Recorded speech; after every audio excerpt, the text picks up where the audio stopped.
muganga yambwiye ngo tumaze imyaka ingana n'ityo tutaramuzana kumuvuza. Biga natwe twabigezemo uburangare ariko ntacyo nakoze.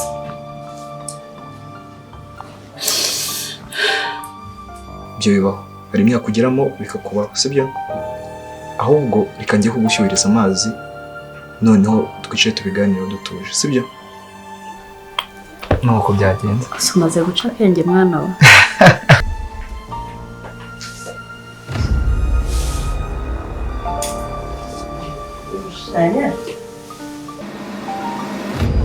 Mama, ndifuza cyane kwiga ariko gusoma no kwandika biragora. Nzakomeza kumuba hafi mwari.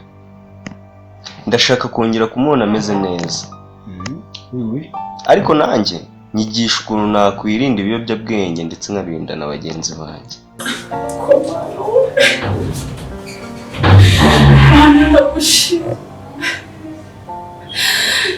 Uri inshuti nziza. Niyo mpamvu tugomba kwitwararika kugira ejo tugakora ibintu bikwiye kugira ejo hacu hazabe heza cyane. None se ni cyo kibazo? Mu nda haraye hanjye.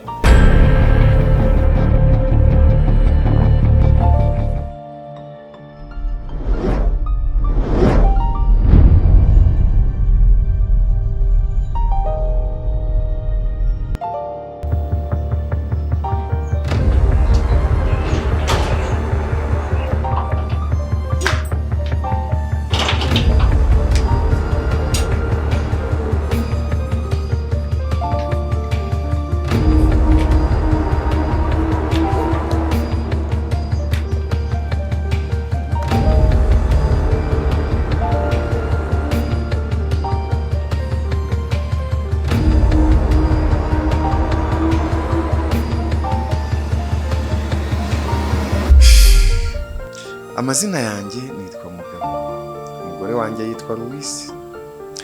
Twamaze igihe kinini dufite ipfunwe rikomeye cyane kubera ko twabyaye umwana witwa Anna ufite ubumuga bw'ingingo. Rero kubera iryo pfunwe ntabwo twashaka ko hari undi muntu n'umwe ubimenya ko dufite umwana ufite ubwo bumuga.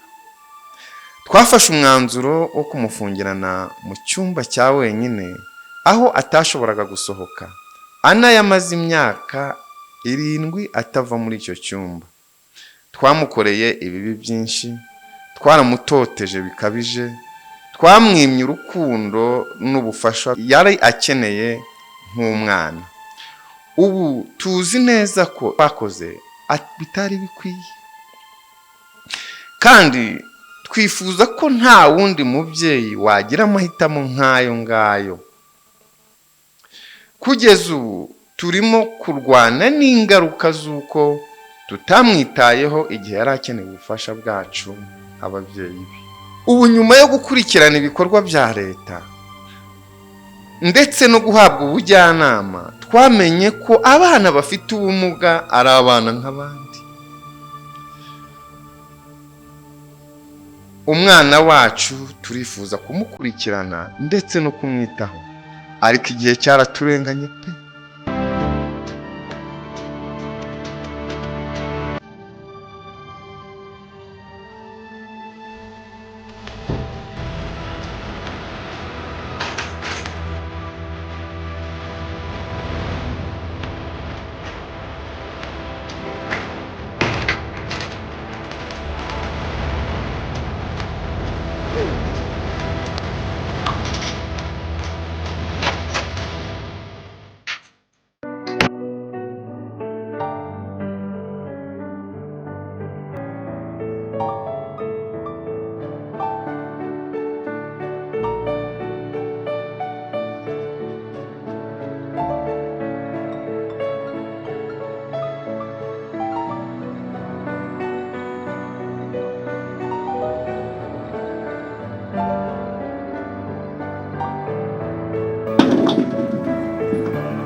Mama, wavuze amasaha.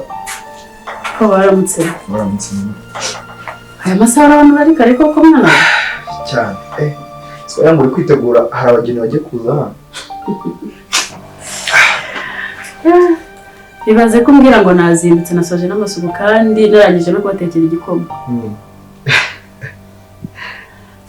Kimbabaza mwana mba numva nshaka ko murya indyo yuzuye ariko bikanga. Ubu iki gikoma cyagombye kuba kirimo amata. Harya we na mushiki wawe mubyita breakfast. Wavuze gute?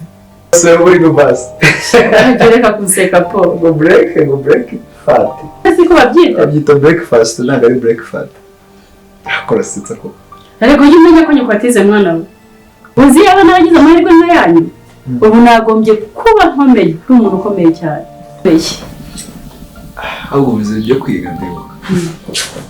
Ndifuza ko mu wa kane ndifuza ko naziga ibintu bya electronic. Kubera ko byibuza level ya gatatu yonyine nabasha kuzamufasha nabaho papa atari. Rero ugomba gushyigikira muri byose. Nta mpamvu rwose kandi bisura umuhanga uzanabishobora. Nta kibazo rwose. Ahubwo se Paul, uzi ko twaganiriye ntibagirwa icyatumye nzinduka? Erega nawe yuje unyibagiza byinshi mwana. Ubu hari umuntu nagomba kujya kwishyuza ariko reka nitegure ngeyo. Wenda namukuraho ayo turi burarire. Sibyo? Yego. Ibisigara urasigara ubikora. Ndabisigara ntacyo. Sawa mwana wa. Turi kumwe. Sawa.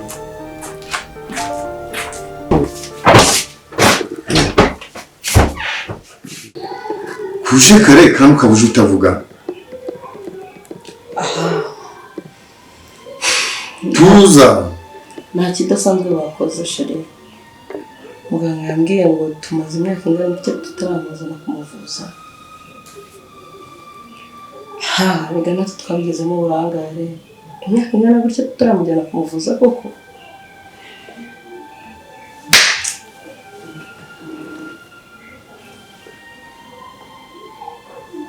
Ntabwo twarenganya muganga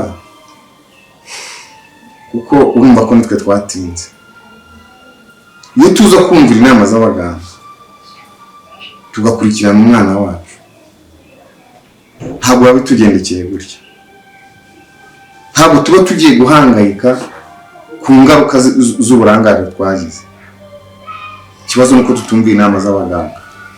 Ku bw'ibyo rero reka turemera tuzirengera izo ngaruka zose.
Karameshu.